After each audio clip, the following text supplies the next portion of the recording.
আসসালামু আলাইকুম রহমতুল্লাহ। আশা করি সবাই ভালো আছেন। আলহামদুলিল্লাহ আমিও ভালো আছি, আল্লাহ পাকের অশেষ রহমতে আপনাদের দোয়ায়। এই যে আজকে আমরা চলে আসলাম এই যে আমাদের পাকচং ঘাস, এই ঘাসের জমিতে আপনাকে একটা জিনিস দেখানোর জন্য। যারা বিশেষ করে গবাদি পশু পালন করেন তাদের জন্য এই কাঁচা ঘাসের কোনো বিকল্প নাই। বিশেষ করে যারা গাভী গরু পালন করেন, অনেক সময় দেখা যায় যে আপনার গাভীর দুধের উৎপাদন কমে যাচ্ছে। সেক্ষেত্রে আপনাকে পর্যাপ্ত পরিমাণে কাঁচা ঘাস দিতে হবে। যত কাঁচা ঘাস দিবেন, গরুর খাবারের চাহিদা পূরণ করতে হইলে বা গরু যদি আপনি প্রতিপালন করতে যান, সেক্ষেত্রে কাঁচা ঘাসের কোনো বিকল্প নেই। দেখতে পাচ্ছেন মাশাআল্লাহ অনেক সুন্দর আমাদের কাঁচা ঘাস হয়েছে, অনেক সুন্দর কাঁচা ঘাস। এটা হচ্ছে পাকচং ঘাস।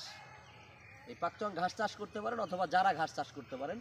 আমাদের ওই সাইডে আরও অনেক ল্যান্ড আছে, যে ল্যান্ডে আমাদের জারা ঘাস আছে।